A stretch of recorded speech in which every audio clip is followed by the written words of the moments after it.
મોરબી નગરપાલિકા હાલ વહીવટદાર શાસન છે। ઝૂલતા પુલ દુર્ઘટના બાદ ભાજપ શાસિત નગરપાલિકાને સુપરસીડ જાહેર કરવામાં આવી હતી। ત્યારે પાલિકાના ભાજપ શાસન દરમિયાન થયેલા 45D કલમ હેઠળના કામ, નંદીઘરના નિભાવ ખર્ચ સહિતની વિગતો, આવાસ યોજનાની વિગતો આપવા માટે મોરબી કોંગ્રેસ દ્વારા અનેક વખત રજૂઆત કરાઈ છે। તેમ છતાં વિગતો ન મળી હોવાના આક્ષેપો કરવામાં આવ્યા છે, જેને લઈને કોંગ્રેસ દ્વારા રેલી યોજી પાલિકા કચેરી ખાતે સદબુદ્ધિ હવન યોજી અનોખું પ્રદર્શન કરવામાં આવ્યું હતું।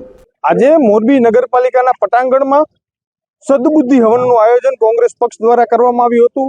કારણ કે છેલ્લા 6 મહિનાથી કોંગ્રેસ પક્ષ દ્વારા એક સબળ વિપક્ષ તરીકે અમે માહિતી માંગી હતી મોરબી નગરપાલિકા પાસે કે કલમ 45D હેઠળ, આવાસ યોજના હેઠળ અને નંદીઘર હેઠળ શું ખર્ચ કરવામાં આવ્યો છે એ વિપક્ષને આપવો જોઈએ। પણ આ બહેરુને મૂંગું તંત્ર, જાણે કોઈ ભાષા સમજતું ન હોય એવી રીતના કોઈ પણ પ્રકારે અમને કોંગ્રેસ પક્ષને માહિતી નથી આપેલી। ત્યારે આજે અમારે છેલ્લો રસ્તો એટલે કે ભગવાન શ્રી ગાયત્રી માતાના સાનિધ્યમાં ગાયત્રી માતાના મંત્રોનો જાપ કરીને આજે અમે સદબુદ્ધિ હવન કરેલો છે।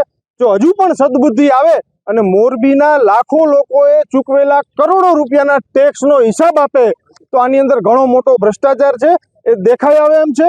કારણ કે ભૂતકાળની અંદર 52 કાઉન્સિલર ભારતીય જનતા પાર્ટીના હતા અને મન ફાવે એમ પોતાના મન ફાવે એમ ખર્ચ તેમને કરેલો છે।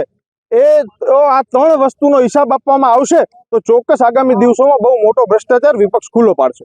મોરબી નગરપાલિકામાં છેલ્લા 5 મહિનાનો સમયગાળો થયો ત્યારના મોરબી જિલ્લા કોંગ્રેસના લેટર પેડ ઉપર મોરબી નગરપાલિકામાં જે કામો થયા છે એની સંપૂર્ણ વિગતો માગવામાં આવી છે।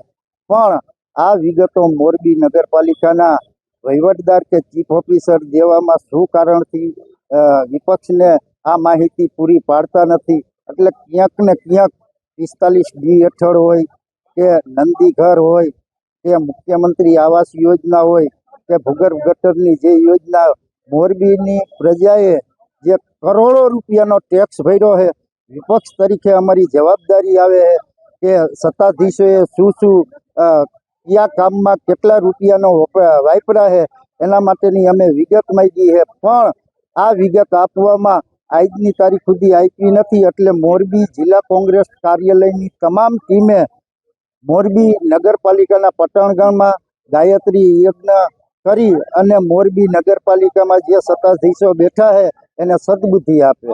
કેટલા ટાઈમથી તમે આ વિગતો માંગો છો? કેટલી વાર માંગી? છેલ્લા 5 મહિનાથી આ વિગતો માગતા આવી। 2-3 લેટરો લખ્યા, મૌખિક, ટેલિફોનિક કીધું કે ભાઈ તમે અમને માહિતી આપો।